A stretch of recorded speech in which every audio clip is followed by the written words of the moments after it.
थोड़ी सी गोभी, थोड़ी सी भिंडी। अरे भाई आधा किलो टमाटर और आधा किलो प्याज भी दे दो। और देखो टमाटर थोड़े ध्यान से डालना, लाल होने चाहिए बिल्कुल। इतने साल हो गए आपको बाबूजी सब्जी देते हुए, कभी खराब सब्जी दी है कहा हम? अरे तभी तो तुम्ही से सब्जी लेता हूँ कालू। हमारे घर में दाल कठोर ये सारी चीजें थोड़ी कम खाई जाती है खाने में, सब्जी सबको चाहिए, इसलिए तो तुमसे ताजी सब्जी लेता हूँ। लीजिए बाबूजी, बिल्कुल ताजा सब्जी आपकी बातों की तरह।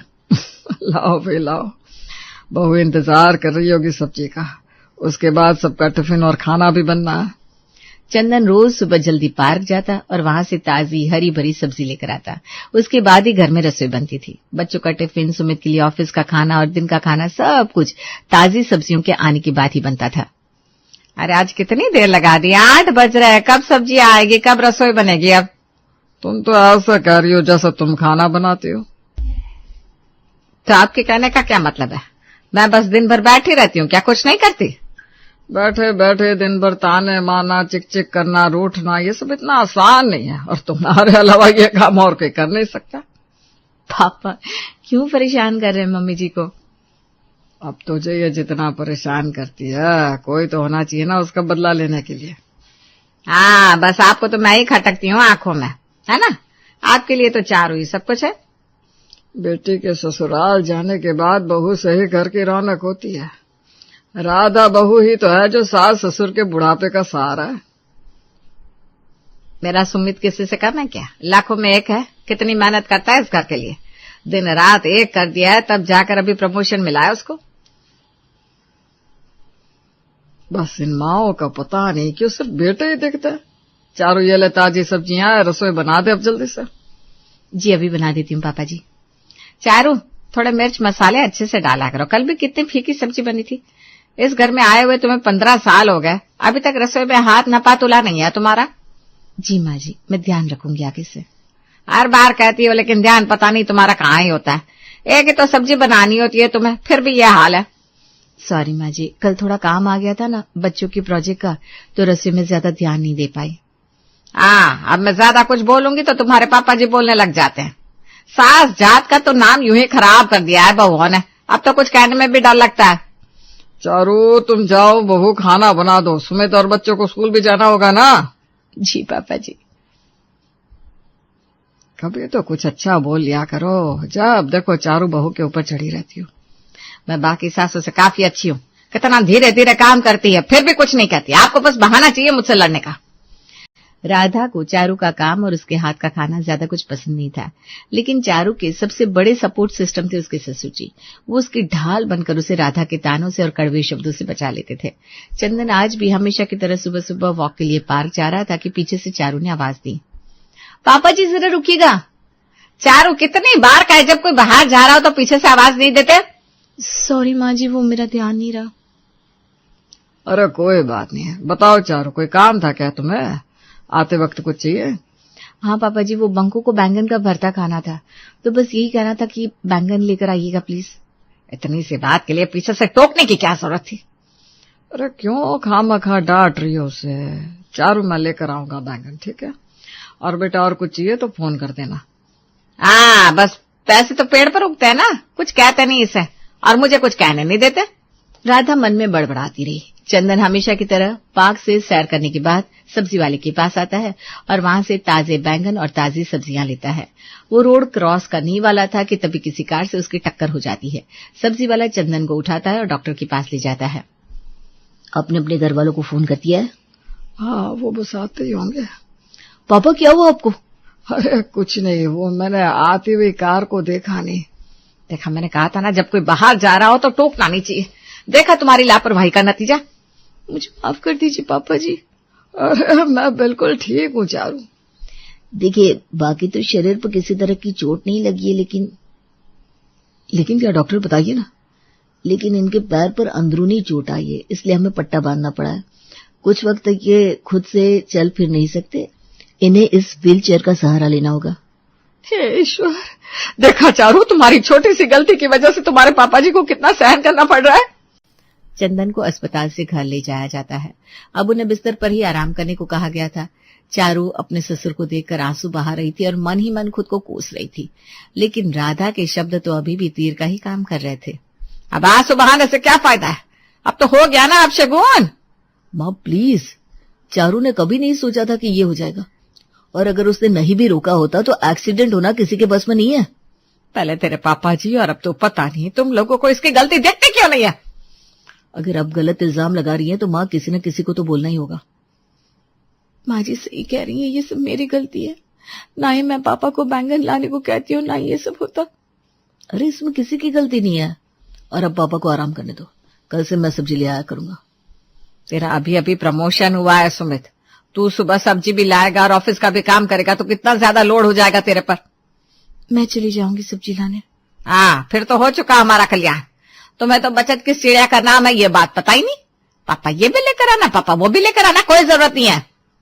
तो अब क्या घर में सब्जी नहीं बनेगी? नहीं, पापा नहीं जा सकते तो मैं खुद जाऊंगी सब्जी लाने। रोज ताजी सब्जी आएगी घर में और वही बनेगी। चंदन के एक्सीडेंट के बाद उसे आराम करने को कहा गया था, जिससे घर की अब सारी कमान राधा के हाथ में आ गई थी। राशन का हिसाब रखने से लेकर सब्जी लाने तक सब कुछ अपने हाथ में ले लिया था। इस बार उसने राशन भी नपा तुला ही मंगवाया। सब्जी लाने के वक्त भी अब उसकी कंजूसी साफ दिख रही थी। अरे माँ जी, आज आप आइए सब्जी लेने। हाँ, अब तुम्हारे अंकल जी को तुमने देख लिया कितनी चोट लगी है, अब से मैं ही सब्जी लूंगी रोज। अच्छा, तो बताइए माँ जी, कौन सी सब्जी दूं आपको? गोभी दे दूं? आज तो बड़ी ताजी सब्जी आई है मेरे पास। ये भिंडी देखिए कितनी हरी हरी है, देखिए। हाँ, हरी भरी तो सबके पास होती है, पहले दाम बता। अरे चंदन काका रोज यहीं से सब्जी लेकर जाते हैं, आपसे ज्यादा क्या लेना। गोभी 30 रुपए आधा किलो, भिंडी 20 रुपए की आधा किलो। क्या ये सब्जी बेच रहे हो तुम, ये सोने के जेवर इतने महंगे? माँ जी बिल्कुल नाप तोल के ये दाम लगाया मैंने, आपसे थोड़ी ना ज्यादा लूंगा। देखो तुम्हारे अंकल जी ना बड़े भोले हैं, बिना मोल भाव के ले आते थे सब्जी, लेकिन मैं बड़ी समझदार हूँ, इस मामले में मुझे तुम इस तरह से चूना नहीं लगा सकते। राधा ने बड़ी देर तक कालू के साथ बहस की और सब्जियों के भाव कम करवाती रही, लेकिन फिर भी उसे सिर्फ 10 रुपए की गोभी ली और 10 रुपए की भिंडी, जो शायद एक इंसान के खाने के जितनी भी नहीं थी।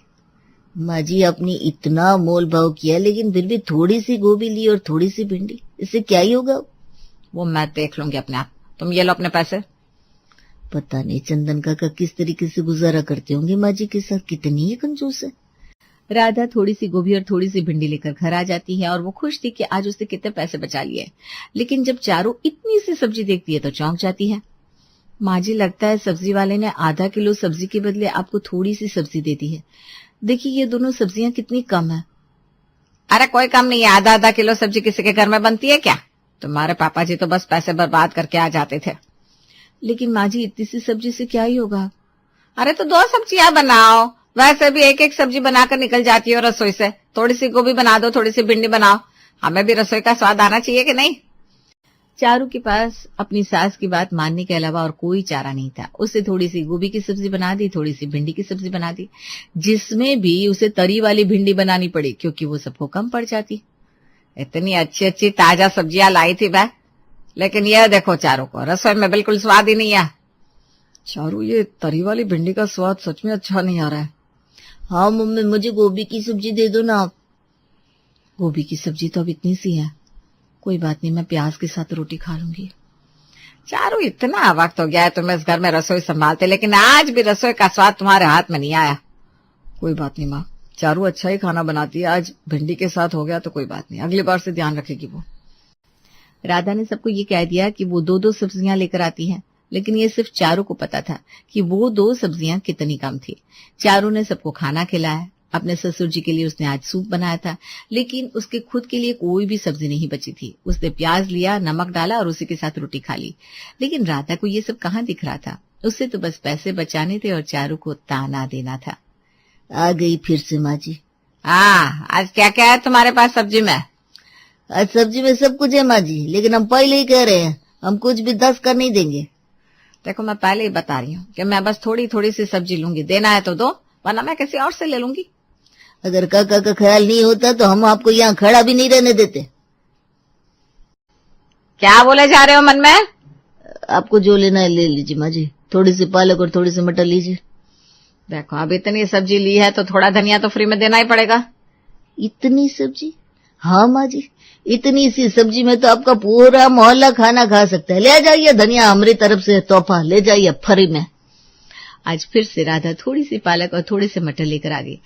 इसे देखकर चारू को समझ में नहीं आ रहा था कि इन थोड़ी थोड़ी सी सब्जियों से आखिर वो सबको खाना कैसे खिलाए। अब इतनी सी पालक में मैं किस किस को सब्जी खिला पाऊंगी। पापा तो अच्छे से आधा किलो सब्जी लाते थे, लेकिन यहाँ तो सब्जी के नाम पर बस कुछ पालक की पत्तियां हैं। एक काम करती हूँ, पालक मटर बना देती हूँ, कम से कम बच्चे और माँ जी तो खा पाएंगे। मैं अपने लिए नमक वाली रोटी बना लूंगी। चारू ने 2 सब्जियों को मिलाकर एक ही सब्जी बना दी और टेबल पर रख दी।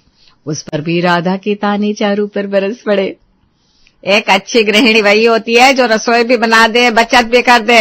लेकिन यहाँ देखो सुमित, मैं रोज रोज 2-2 सब्जी लाती हूँ, लेकिन चारों को कोई फर्क ही नहीं पड़ता। उसने आज भी 2 सब्जी में से एक ही सब्जी बना दिया। चारू, अगर माँ 2 सब्जी लाती है तो तुम एक कल बना लेती, या फिर 2 सब्जियां अलग अलग बनाती। तुमने दोनों को मिलाकर एक सब्जी बना दी। वो पालक मटर एक साथ अच्छे लगते ना, इसलिए मैंने सोचा कि मैं थोड़ी ना पैसे कमा रही हूँ, तो दोनों सब्जियां यूज कर देती हूँ, है ना। नहीं माँ जी, ऐसा नहीं है, अब सब्जी ही थोड़ी। इससे पहले कि चारू अपनी सफाई में कुछ कह पाती, राधा ने उसे ही सुमित की नजरों में गलत साबित कर दिया। सुमित का मूड भी घर की इन्हीं बातों की वजह से काफी खराब था। आज चारू अपने पिता जैसे ससुर को बहुत याद कर रही थी, लेकिन वो ये सब उन्हें बताकर उनकी तकलीफ को और बढ़ाना नहीं चाहती थी। क्या हुआ चारू बहू, कोई बात है क्या? नहीं पापा, कोई बात नहीं है। लाइए मैं आपके पैर की मालिश कर देती हूँ। तुम्हारी मालिश से अब मैं काफी अच्छा महसूस करने लगा हूँ। देखिएगा पापा, आप जल्दी से इस बिस्तर से फिर चलने लग जाएंगे। हाँ, मैं भी इस कमरे में सोए सोए परेशान हो गया हूँ। अगर मैं उस दिन आपको पीछे से जवाब नहीं देती तो ये अपशगुन नहीं होता पापा। तुम राधा की बातों को दिल से क्यों लगा कर बैठी हो? शगन अपशगुन कुछ नहीं होता, तुम्हारी वजह से कुछ नहीं हुआ। और जब से मेरा एक्सीडेंट हुआ है, तुमने मेरी कितनी सेवा की है। मैं तो बस यही चाहती हूँ कि आप जल्दी से ठीक हो जाए। पापा आपकी दवाई। यहाँ रख दो। आप आ गए, मैं खाना लगा दूं? कोई जरूरत नहीं है। आज फिर से तुमने आलस किया होगा ना, या तो सब्जी कम बनाई होगी या 2 सब्जियों को एक ही बना दिया होगा। किस तरह से बात कर रहा है तू चारू से सुमित? जब से आपका एक्सीडेंट हुआ है पापा, चारू ने अपनी मनमानी करना शुरू कर दिया है। माँ हर रोज 2 ताजी ताजी सब्जियां लेकर आती है, लेकिन चारू को पता नहीं क्यों रसोई बनाने में दिलचस्पी नहीं। चारू ने सुमित की इतना कहने पर भी कुछ नहीं कहा, वो बस चुपचाप सुनती रही। कुछ दिनों तक यूं ही चलता रहा। राधा अपनी मनमानी करती रही। चारू बेचारी ने इतने दिनों से कोई सब्जी नहीं खाई थी। आज सब्जी में क्या है बताना जरा। माँ जी, आज सब्जी आपके घर पहुंच गई है। अरे पर मैं तो अभी अभी घर से ही आई हूँ, कोई सब्जी नहीं है हमारे घर में। अरे हम कह रहे ना, आज आपके घर सब्जी पहुंच गई है, आप बस जाइए। अजीब पागल है ये भी, राधा कहती रही, लेकिन कालू मानने को तैयार नहीं था।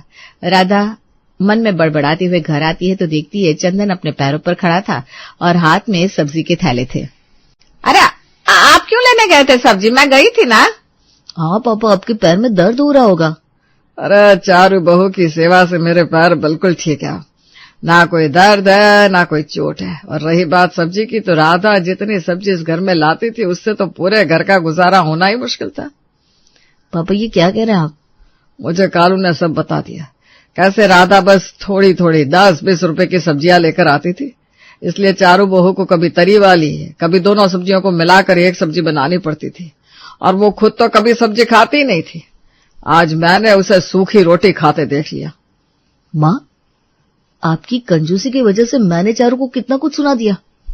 अरे तो मैं तो घर के पैसे बचा रही थी ना। आज से राधा सब्जी नहीं खाएगी, उसे बस रोटी ही देना प्याज के साथ। इससे कितने पैसे बच जाएंगे? क्या क्यों? अब आई बात समझ में? हाँ समझ गई, कल से ज्यादा सब्जी लाऊंगी। कोई जरूरत नहीं है, आज से मैं ही सब्जी लाऊंगा और मेरी बहू को जो सब्जी पसंद होगी उसी की पसंद की सब्जी बनेगी अब से। ले बहू, आज मैं पनीर लाया हूं और पालक भी। अच्छे से पालक पनीर की सब्जी बना और सबसे पहले खुद खाना, और बच्चे तो तेरी सास को देना। जी पापा।